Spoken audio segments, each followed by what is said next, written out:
নমস্কার বন্ধুরা, আর কুকিং চ্যানেলে আপনাদের সবাইকে স্বাগত। আজকে নিয়ে হাজির হয়ে গেলাম এমন একটা নিরামিষ পাতুরির রেসিপি নিয়ে, যেটা গরম ভাতে জাস্ট ফাটাফাটি লাগে। তো চলুন শুরু করা যাক।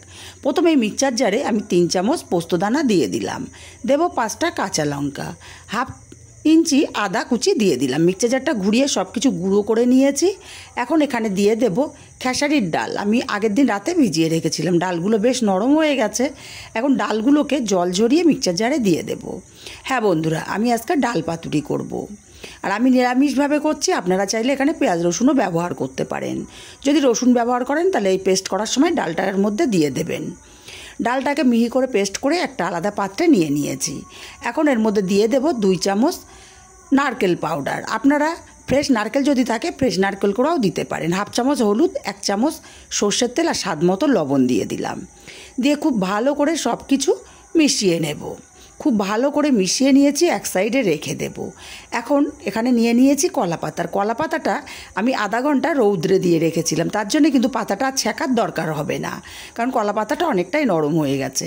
মাছ বরাবর কলা পাতাটা কেটে নিয়ে এখন ছোট ছোট সাইজ করে কলা পাতাগুলো আমি কেটে নেব। কলা পাতাগুলো সব একই সাইজের কেটে নিয়ে তারপরে শক্ত যে শিটটা আছে সেই শক্ত শিটটাকে অবশ্যই ফেলে দিতে হবে, না হলে পাতাটা মোড়া যাবে না। এইভাবে শক্ত শিটটা আমি ফেলে দিচ্ছি। দেখুন, শক্ত শিটটা ফেলে দিয়ে পাতাগুলোকে আবারও খুব ভালো করে ধুয়ে নিয়ে একটা থালার ওপরে এক এক করে পাতা রেখে তারপরে আমি পাতুরিগুলো দিয়ে দেব।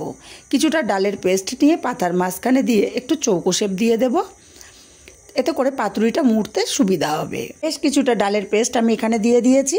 এখন ওপর থেকে সামান্য একটু সর্ষের তেল দিয়ে দিলাম আর একটা কাঁচা লঙ্কা দিয়ে দেব।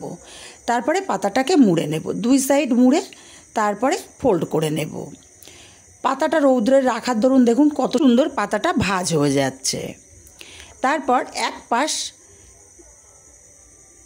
মুড়ে নিয়ে আর এক পাশ মানে ওপরে মুড়ে দিলাম।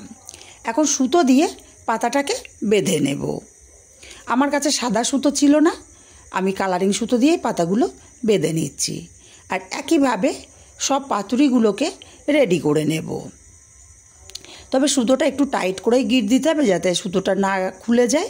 সেইভাবেই আমি সুতোটাকে গিঁট দিয়ে পাতুরিটাকে রেডি করে নিচ্ছি।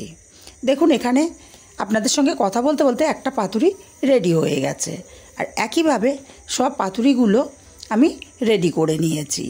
এখন একটা কড়াই গরম করে দিয়ে দিলাম 2 চামচ তেল। তেলটাকে গরম করে কড়ার গায়ে ভালো করে ছড়িয়ে দেব। তারপর একে একে পাতুরি এখানে দিয়ে দেব। আমার টোটাল 6টা পাতুরি হয়েছে, সবগুলো ধরবে না, আমি 2 ব্যাচে পাতুরিগুলোকে ভেজে এখানে 4টে পাতুরি দিয়ে দিয়েছি। এখন গ্যাসের ফ্লেমটা একদম লোতে রেখে 5 মিনিট ঢাকা দিয়ে রান্না করে নিয়েছি। 5 মিনিট পর ঢাকাটা খুলে পাতুরিগুলোকে উল্টে দিতে হবে।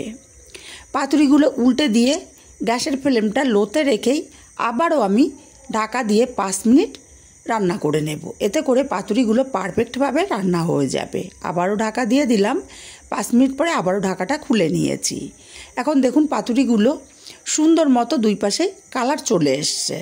এখন পাতুরিগুলোকে নামিয়ে নেব আর বাকিগুলোও একইভাবে ভেজে নেব। পাতুরিগুলোকে আমি আলাদা পাত্রে নামিয়ে নিলাম, বাকিগুলো একইভাবে ভেজে নামিয়ে নিলাম। এখন এই পাতুরিগুলো আপনাদেরকে খুলে দেখিয়ে দেবো যে কতটা পারফেক্ট হয়েছে।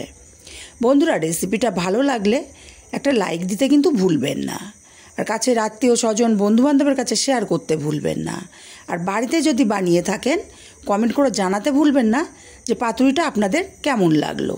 দেখুন, পাতুরি ফুলে ডবল হয়ে গেছে। ওপরে যে কাঁচা লঙ্কা দিয়েছিলাম, ডালটা ফুলে ডবল হয়ে গিয়ে লঙ্কাটা কিন্তু একদম ভেতরে চলে গেছে।